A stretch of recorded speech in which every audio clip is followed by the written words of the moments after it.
I will be representing ASML. Of course, this is just one part.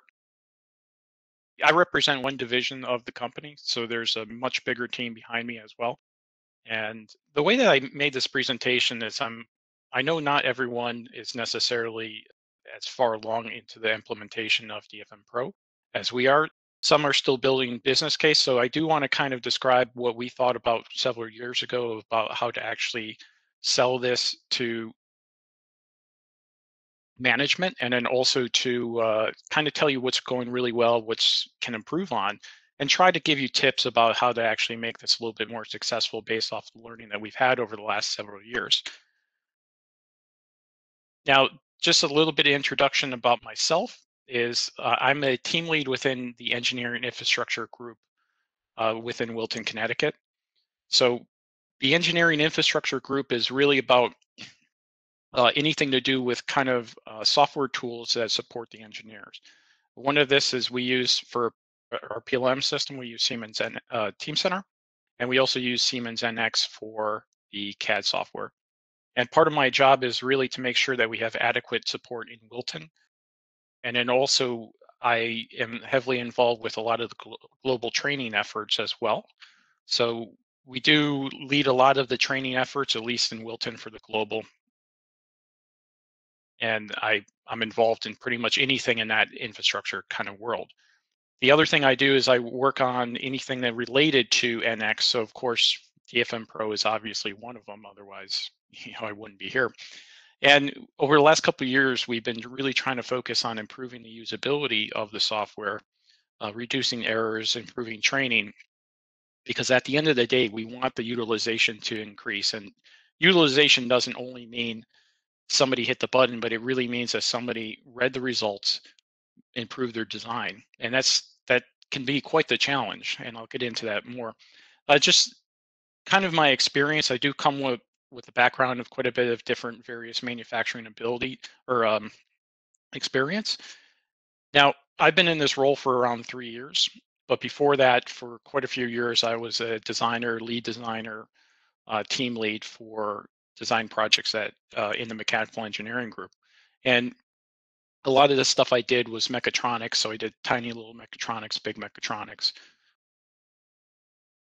But I've also have previous experience. I was working with high temperature, aero engine applications and extremely high volume powder metal applications for automotive industry. So it's been interesting because I've been able to work on machines that you build a few a year, and then also I've been working on powder metal parts where you build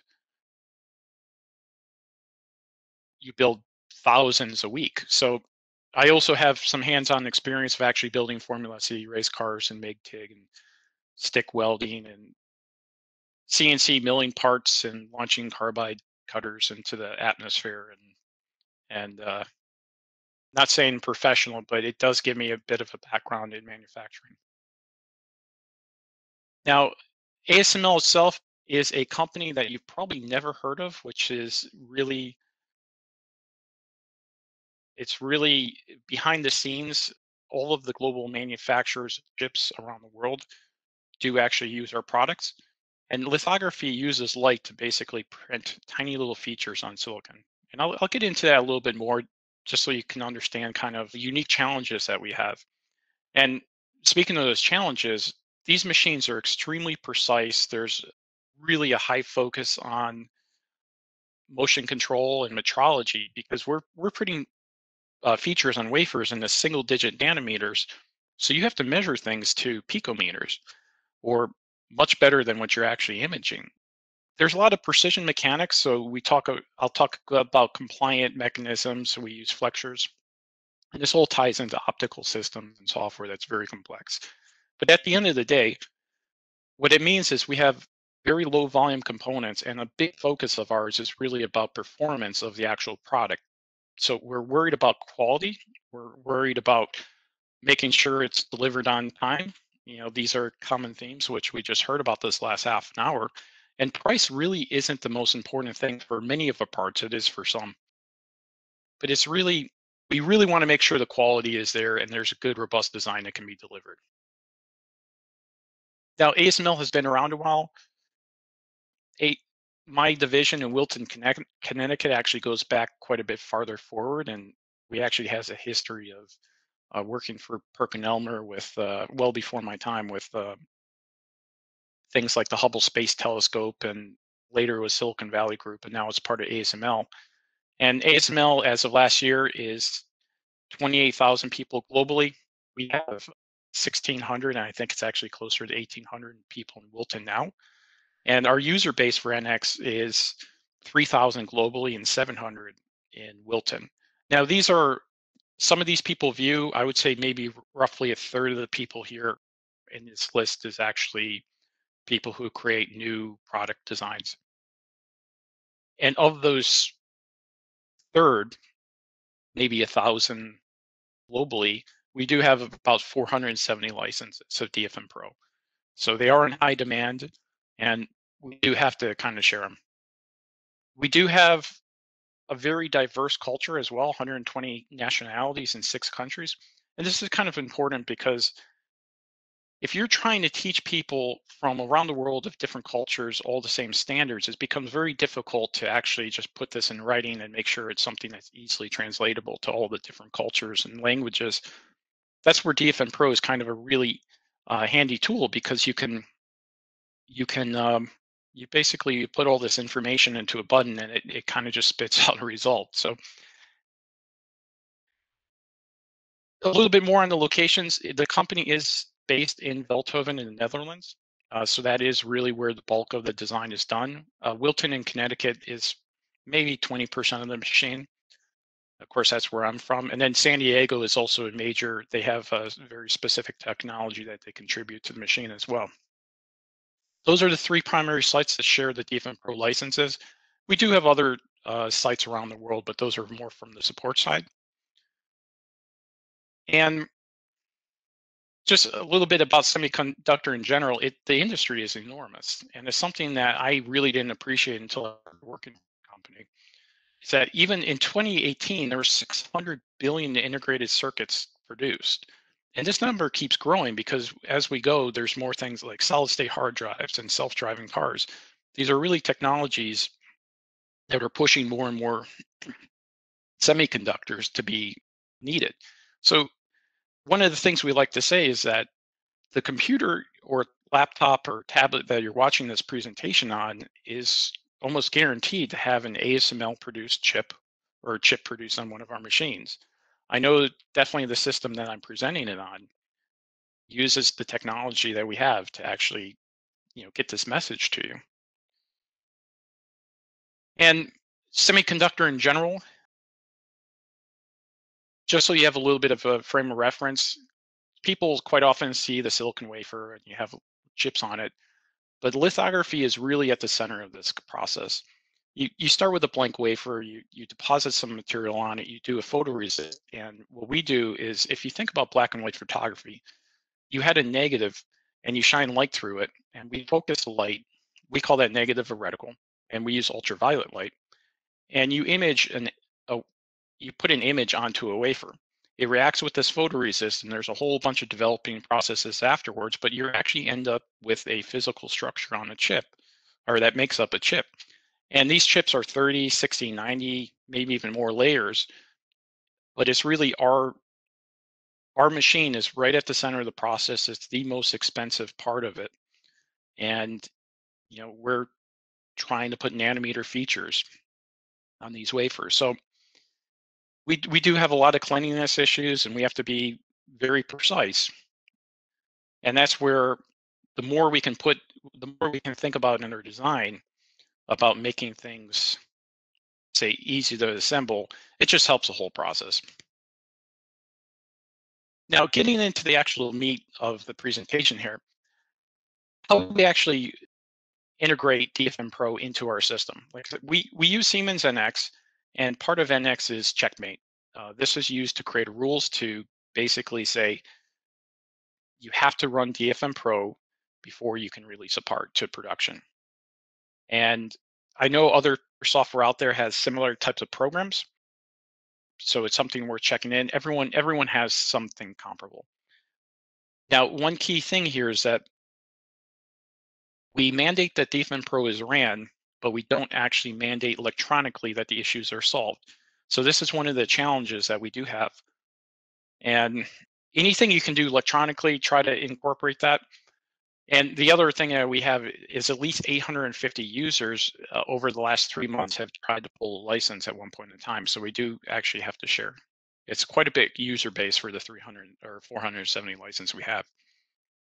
And our checks are really based off of two things. One is the industry best practices, which really are best practices are really the out of the box DFMPro functionality.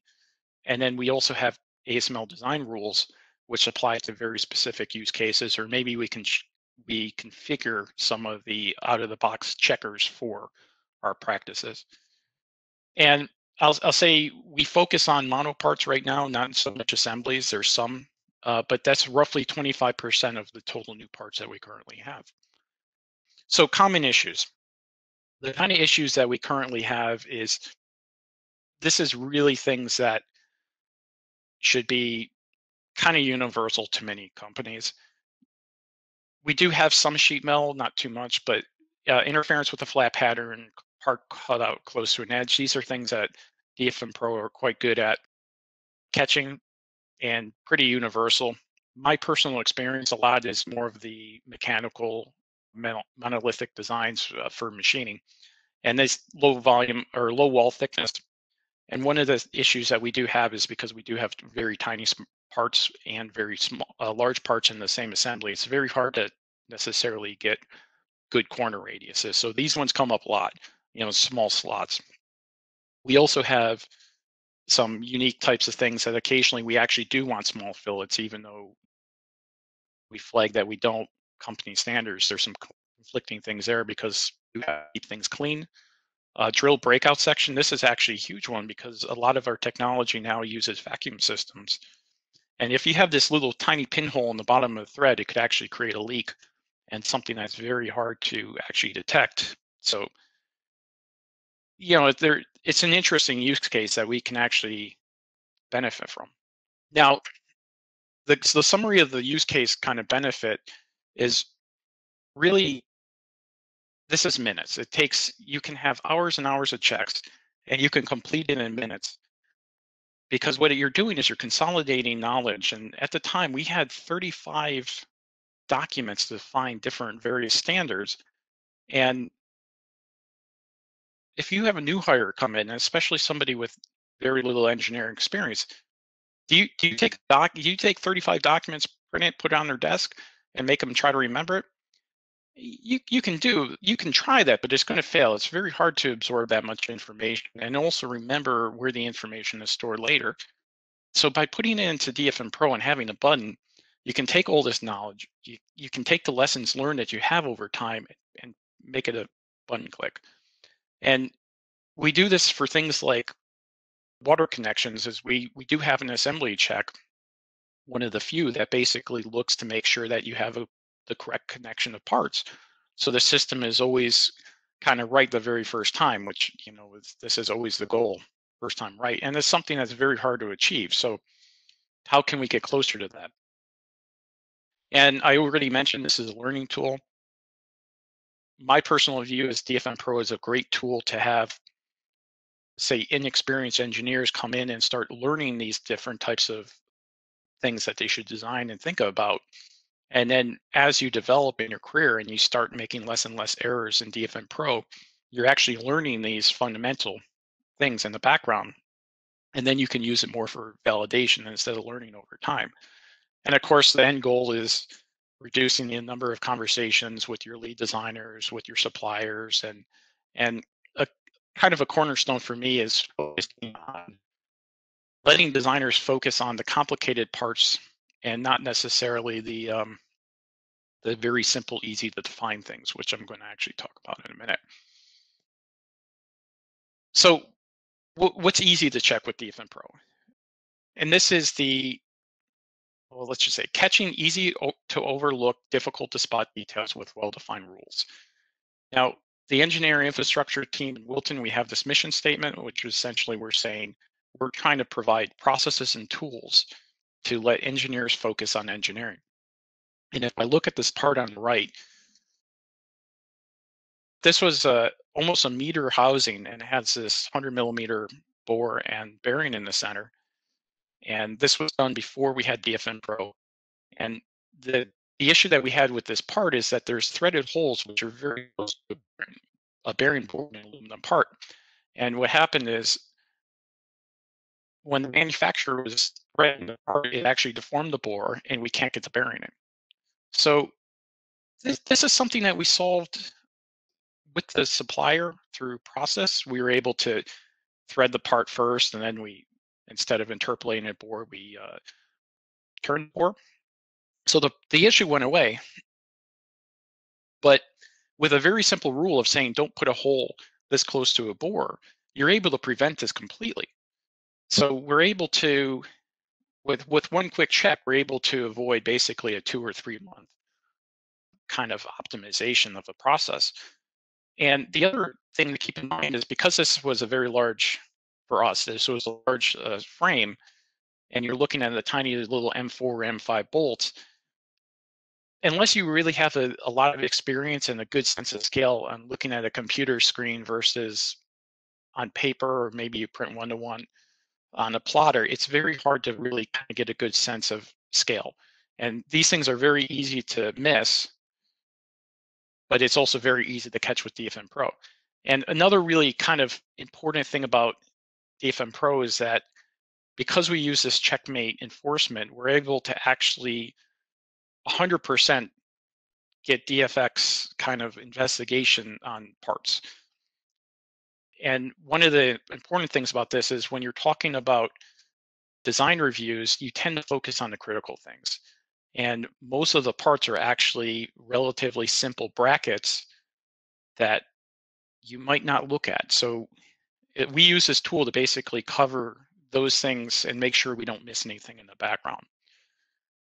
And of course, providing feedback to low experienced designers before they have a discussion with our lead engineers or suppliers.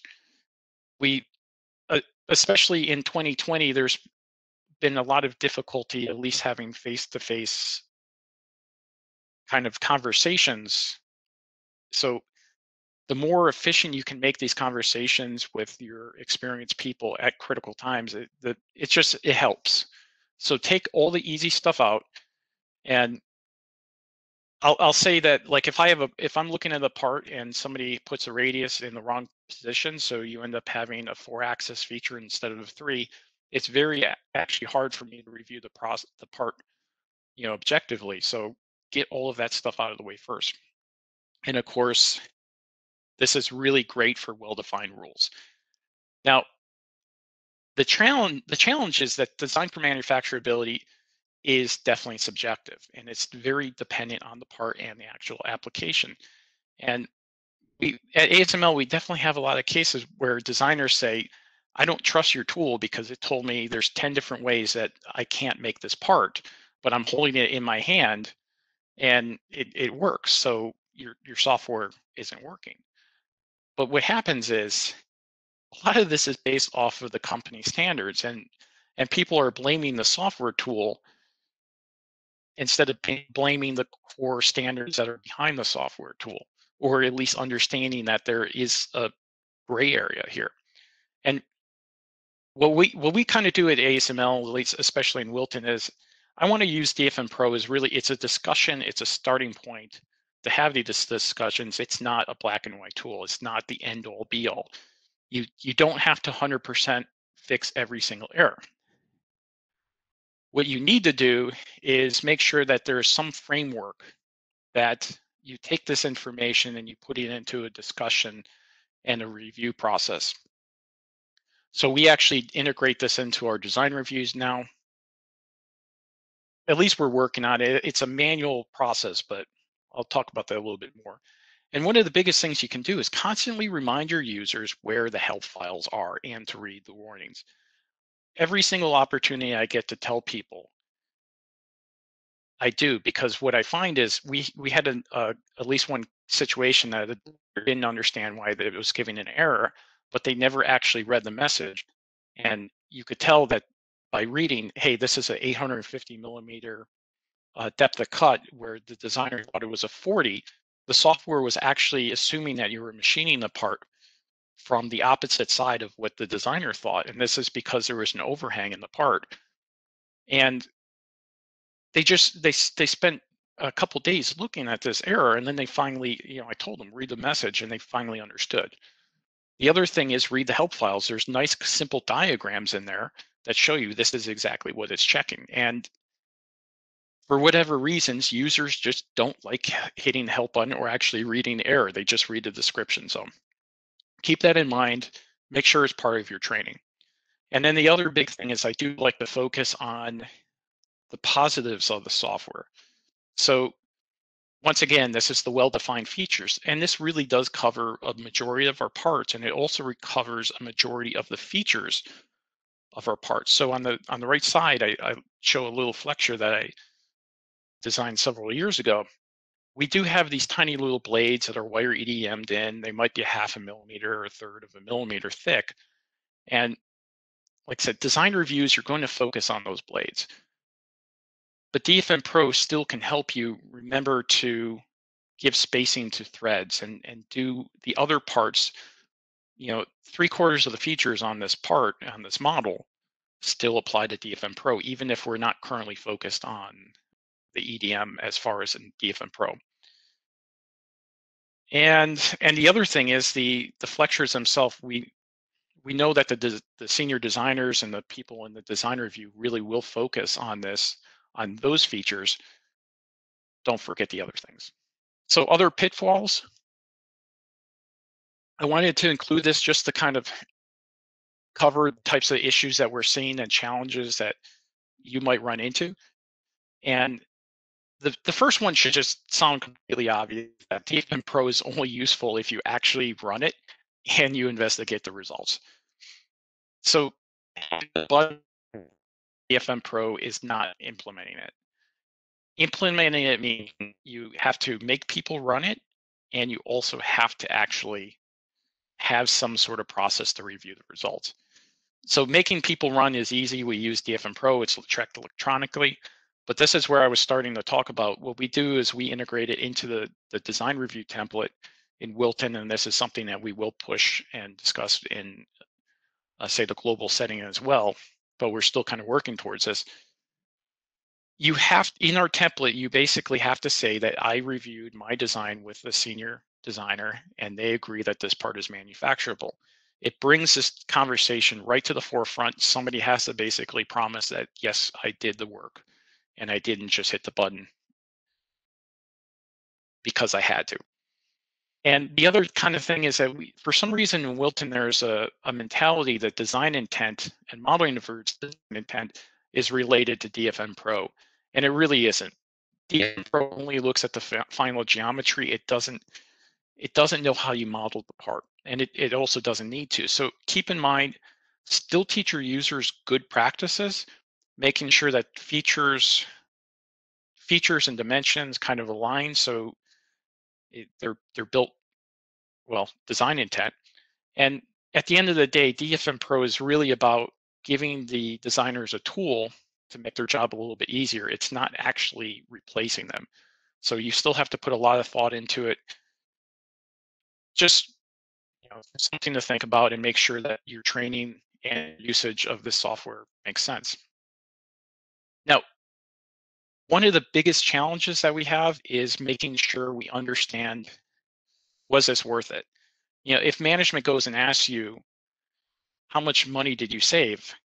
I really can't answer that because you could have a part that has an error, catches it, easy to find, but I have no way of guessing if the lead designer would have caught it eventually or the supplier would have caught it. You might not save anything because all the other processes work. So it's really hard to actually put a dollar amount. So we do try to focus more on the utilization side. So ASML, I said roughly 25% of our parts run DFMPro. In the last few months, we've been averaging 2,500 parts every single month, 2,500 new mono parts, and all of those have to have DFMPro ran. So if you, even if you you save dollars per part, it really adds up, but it's really hard to quantify that number. So focus on utilization. How many designers are using it? How many parts are being run? Things that we are looking at is we do want to try to improve our data collection for errors. And one of the steps here is that DFMPro has this really nice report with Excel. You can disposition. You said, yes, I'm going to ignore this error. Here's a picture. Here's why. Here's who approved it. But these are actually really hard to currently grab, because if you're using NX and Teamcenter together, you'll know that the Excel is actually hidden in the name reference of the model. And we are looking at ways potentially of doing a batch file to extract these and give somebody a collection. But if you, we also plan on sending an IR to Siemens to kind of help HCL give us the tools to do this more automatically and choose where to actually save this data. And then the other thing that we're talking about is maybe we can start collecting accepted versus rejected errors type of data, but currently this is all quite manual work. And the other thing is, if the designer uses the tool early, you actually won't see those errors. And that's actually the intent, get rid of them early. So some of it's really hard to quantify, and I just wanted to kind of create this slide, just say if you're struggling to quantify, there's a reason, because it is quite difficult to actually measure if this is working. Now, my last slide here is really my tips to kind of improve your application. The biggest one is you have to enforce the use of DFMPro. I highly recommend you do it electronically. Processes always leave room for error. So checkmate whatever is equivalent. And of course, it's once you have these results, make sure you actually use them. I know I probably sound like a broken record at this point, but because design for manufacturing is subjective, it's really hard to actually kind of automate. You have to let some errors go. So make it part of your review process, make it part of your standard conversation, and formalize this. And one of the biggest things over the last couple of years is we did ask users what's wrong with the software. And we identify what kind of errors you constantly see over and over again. And this is something we actually do create a report to see what errors are popping up the most, so we can maybe target these, because if you see the same errors, actually maybe 50% of your errors, you know that checker is probably not quite right. So ask your users, find out what's wrong. Until you fix those issues, they're not going to trust the software. So of course, you have to investigate where the issue is actually coming from. And chances are, at least in our category, what we've been doing is it's either standards related or related to actually a bug fix of the checker. And of course, fix it. And it's obvious, but if your standard is out of date, you have to talk to the standards departments or competencies that are involved and really update them. There's a lot of discussions, even in my career, early on, there was a lot of, you have to have chamfers on the outside of a part. Radius is on the inside, never radius on the outside. But as technology progressive, those conversations are no longer nearly as applicable as they were 10, 20 years ago. Additive manufacturing is also changing this as well. So you can't apply manufacturing rules to additive manufactured parts. You have to have correct standards for these. And of course, the biggest thing out here is, if you have a team that you don't think is correctly, talk to HCL. We sent a number of parts to them over the last couple of years, and they agreed there was bugs. And in June 2020 release, there's 4 major improvements. And these improvements and bugs actually rolled out to everyone, I believe. And in December 2020 release, there's another 4 that really were introduced. And I'm actually excited we're going to release this version, the DFMPro 8.0, next week at ASML. So we'll have these new improvements, and then also we will get the new interface, which is something I'm looking forward to, because I like the idea of driving it less black and white about as far as pass versus fail, which is I think a positive direction for the software.